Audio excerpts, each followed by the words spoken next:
একটু নেড়ে দেব। এই রেসিপিটা একেবারে ঘন, মানে শুকনো শুকনো হবে না আর মাখো মাখো হবে, সেই মতোই। পটল মুগেশ্বরী পটল রেডি।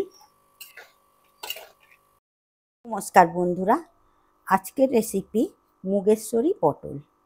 এই মুগেশ্বরী পটল বাচ্চা বড় সবাই পছন্দ করবে। গরম ভাত, রুটি, লুচি, পরোটার সাথে অসাধারণ লাগবে খেতে। আর নিরামিষভাবে তৈরি, যে কোনো নিরামিষ দিনে আপনারা বাড়িতে বানিয়ে নিতে পারবেন। সবার প্রথমে আমি এই পটলগুলো কেটে নেব। আমি এখানে 500 পটল নিয়েছি। পটলগুলো আমি কেটে নেব, পুরো খোসা বাদ দেব না, কিছু কিছু খোসা রেখে আমি কাটবো। এইভাবে বাদ দিয়ে দিয়ে কাটবো, খোসাগুলো ছাড়িয়ে নেব।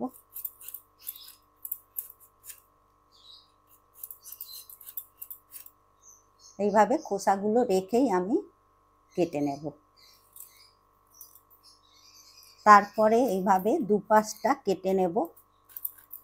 এইভাবে কেটে নিলে এর ভেতরে যত মশলা, তেল মশলাগুলো ঢুকে যাবে, তাতে পটলটা খেতেও ভালো লাগবে। এইভাবে আমি সব পটলগুলো কেটে নেব।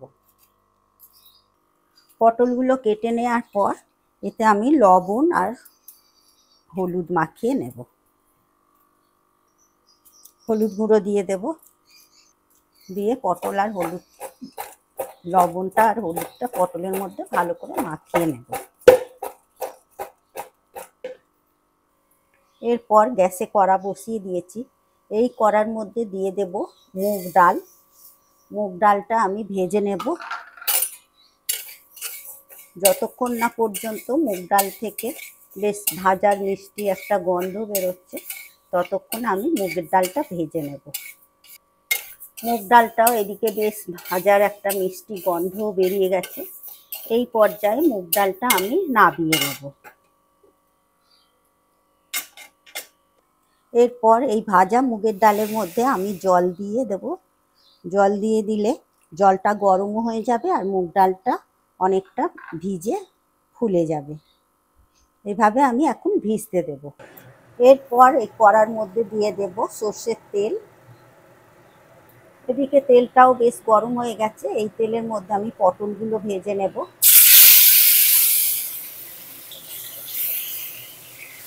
পটলগুলো বেশ ভালো করে লাল লাল করে ভেজে নেব। পটলগুলো এদিকে ভাজা হতে হতে আমি এদিকে একটা মশলার পেস্ট বানিয়ে নেব। নিয়ে নিলাম হলুদ গুঁড়ো, কাশ্মীরি লাল লঙ্কার গুঁড়ো, জিরে গুঁড়ো, ধনে গুঁড়ো। এই মশলার মধ্যে জল দিয়ে দেব। জল দিয়ে আমি এটা ভিজতে দেব। একটা চামচ দিয়ে ঘেঁটে দেব। এদিকে পটলটাও বেশ ভালো করে নেড়ে চেড়ে ভালো করে লাল লাল করে ভেজে নিতে হবে।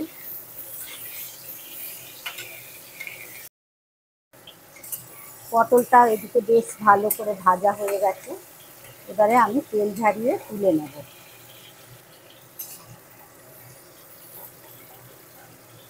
ঠিক এইভাবেই ভেজে নিতে হবে পটলগুলো।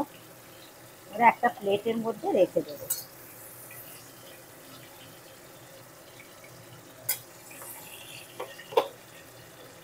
এরপর এই তেলের মধ্যে দিয়ে দেব গোটা গরম মশলা। 3টে ছোটো এলাচ আছে, লবঙ্গ 4-5টা আছে, আর একটা দারচিনি স্টিক আছে। দিয়ে একটু নেড়ে নেব। এর মধ্যে এবারে দিয়ে দেব গোটা জিরে। জিরেটা দিয়েও কয়েক সেকেন্ড নেড়ে নেব। দিয়ে দেব একটা শুকনো লঙ্কা, একটা তেজপাতা। ফোড়নের মশলাগুলো বেশ ভালো করে ভাজা হয়ে গেছে। বেশ মিষ্টি একটা গন্ধ বেরিয়েছে। এর মধ্যে এবারে আমি দিয়ে দেব, আমি আদা আর কাঁচা লঙ্কার পেস্ট করে রেখেছি, সেটা দিয়ে দেব। আদা আর কাঁচা লঙ্কার পেস্টটা এই ফোড়নের মশলার সাথে কয়েক সেকেন্ড নেড়ে নেব। আদা আর কাঁচা লঙ্কার পেস্টটা নেড়ে নেওয়ার পর এর মধ্যে দিয়ে দেব হিং। হিংটা আপনাদের যদি ভালো লাগে দেবেন। আমি এখানে দিয়ে দিলাম হিং। এরপর দিয়ে দেব আমি যে মশলার পেস্টটা বানিয়ে রেখেছিলাম, জল দিয়ে গুলে রেখেছিলাম, সেটা দিয়ে দেব। দিয়ে এবার মশলাটা ভালো করে কষে নেব। যতক্ষণ না পর্যন্ত মশলা থেকে তেল ছাড়ছে ততক্ষণ এই মশলাটা ভালো করে কষে নিতে হবে। এই মশলা কষানোর সময় আমি দিয়ে দেব চিনি। নিরামিষ রান্নায় একটু মিষ্টি মিষ্টি লাগলে ভালো লাগবে খেতে, আর এই সময় দিলে তরকারির কালারটাও সুন্দর আসবে। এদিকে মশলাটা বেশ ভালো করে কষিয়ে নেওয়া হয়ে গেছে, মশলা থেকে তেলও ছেড়ে গেছে। মুগ ডালটাও এই মশলার সাথে বেশ ভালো করে কষিয়ে নেব। মুগ ডালও বেশ মশলার সাথে বেশ ভালো করে কষে নেওয়া হয়ে গেছে।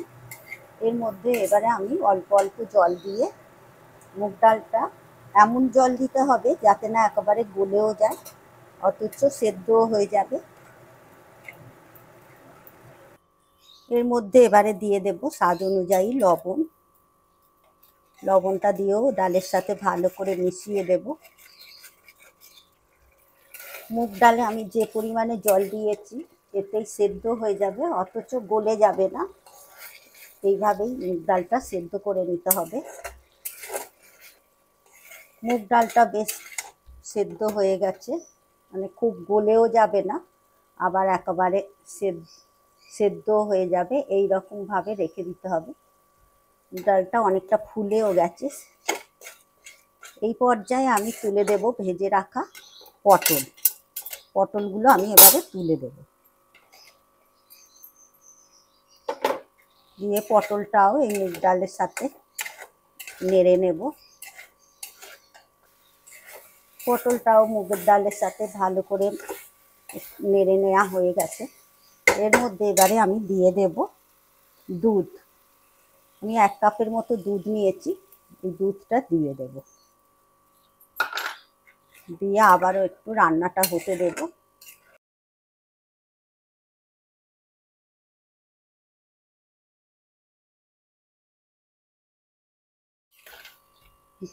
নেড়ে দেব। এই রেসিপিটা একদম শুকনো শুকনো হবে না, মাখো মাখো হবে। মাখো মাখো হয়েও গেছে। মুগেশ্বরী পটল রেডি।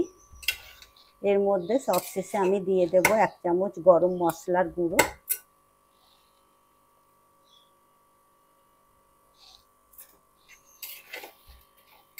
গ্যাসের ফ্লেমটা অফ করে দেব। সবশেষে দেব ঘি। নিরামিষ রান্নায় একটু ঘি দিলে বেশি টেস্ট হবে। এই ঘি আর গরম মশলা ভালো করে মিশিয়ে দেব পটলের সাথে।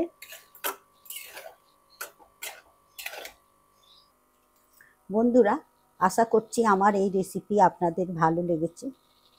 আর যদি ভালো লাগে লাইক শেয়ার কমেন্ট করবেন, আর সাবস্ক্রাইব করার অনুরোধ রইল।